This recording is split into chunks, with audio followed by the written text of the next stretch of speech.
আলম কোনটা সব পাট খোলা খোয়া লাগবে তো হ্যাঁ খোয়া না কইতে হবে হাতে কষ্ট করতে হবে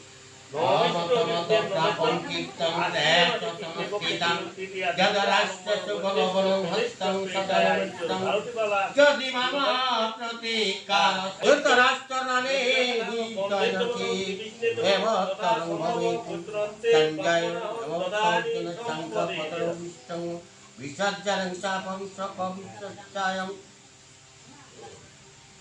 রাজ্য সুখে লোভে মোরা মহাপাপেরত ব্যতীত স্বজনগণে হয়েছে উদ্ধত অসত্র মাইকতি পদক্রুগণ তাতেও পরম শ্রেয় শোনো জনার্দন সঞ্জয় করিলেন এত বলিয়া ধনঞ্জয় বিশদ অন্তরে ধনুক চালিয়া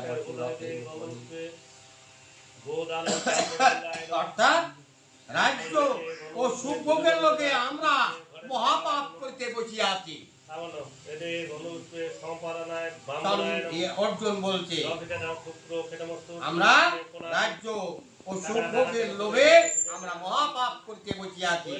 হে কৃষ্ণ, কৌরবগণ যদি অস্ত্রহীন আমাকে বধ করে তাহা মঙ্গলের কারণ হইবে।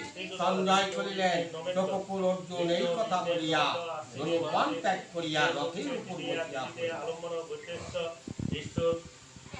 আলম্বন ঘটেশ্ব ঈশ্বর ভারতীবালা শিলদাসের আদ্যসাধ্য দানকালে ষোলদান সাধ্য বহুদান প্রথম অধ্যায় সঙ্গে কুরুক্ষেত্রে সৈন্য পাণ্ডব সৈন্যগণ মুখোমুখি দাঁড়াইয়া যুদ্ধ শুরু করে।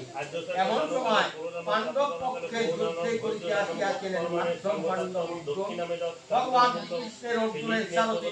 আর অর্জুন বলিলেন, হে কৃষ্ণ, উভয় সেনাদলের মধ্যস্থলে আমার রথ স্থাপন করুন। কে কে আমার বিরুদ্ধে যুদ্ধ করিতে আসিয়াছে তাহা ভগবান শ্রীকৃষ্ণ উভয় সেনাদলের মধ্যে রথ স্থাপন করিয়া বলিলেন, হে অর্জুন, বিভীষণ সৈন্যদলকে দেখিয়া লও। অর্জুন চাইয়া দেখিলেন